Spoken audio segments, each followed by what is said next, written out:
So let's talk about it. You guys have been asking me about renter's insurance. Why is renter's insurance so important? Because we rent.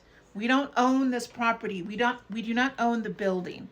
We own the contents inside of this particular home. So when you're renting an apartment, you're renting a condo, you're renting a townhome, you're renting a house, you don't own that property. You're renting it from someone else who owns that property. And hopefully that landlord has insurance. If they do not have insurance, first of all, run as fast as you can, because how dare a landlord have no insurance on their own property? Second of all, if they do not have insurance on their property, that's fine. That is why you need renter's insurance. You can still get renter's insurance if the landlord does not have liability insurance.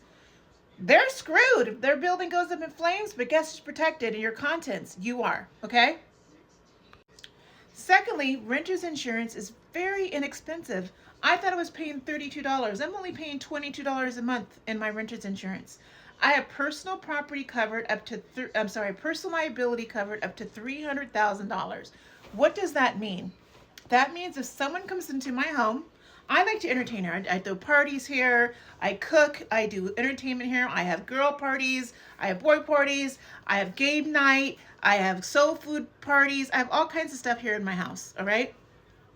If someone comes and falls in my apartment and they break an arm or a leg and they think it's my fault, unfortunately, they have the opportunity to sue me. They can go get a lawyer and they can sue me up to $300,000.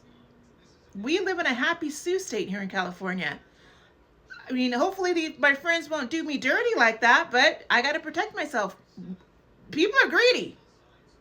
So that's why personal liability is important. I also have $28,000 in personal property loss, okay? So that means if I lose my contents, if my whole apartment burns up in a fire, if I get burglarized, yes, renter's insurance covers burglary, covers theft. If I also have earthquake insurance for my apartment.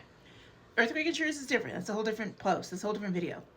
But if my apartment, my 1,000 square foot apartment, burns down to a crisp, like what's happened in Pacific Palisades, Pasadena, Woodland Hills, and Eaton Valley, I will be reimbursed up to $28,000 if I had $28,000 of contents. Ergo, why keeping your freaking receipts are so important. Okay, secondly, I also have a loss of use. Loss of use is up to $11,200. So that's if I have to be out and about. I got to live in an Airbnb. I got to live in a hotel. I got to live in my brother's house. I got to live somewhere else because they're trying to rebuild this complex. They're going to cut me a check of $11,000. Now I'm going to double that. That's not a lot.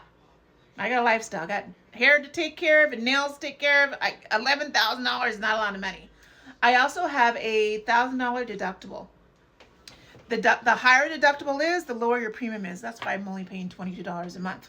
I should lower that deductible to at least $500. So that means that if anything's going to be paid out first, I got to pay that $1,000 first before the insurance even looks at me, even before they even give me a wink. Hey, So look at your renter's insurance. I only am licensed in California. Stop procrastinating. Get renter's insurance. The messages I got today, the comments I got today, I am appalled y'all don't have renter's insurance. How dare you? Get renter's insurance.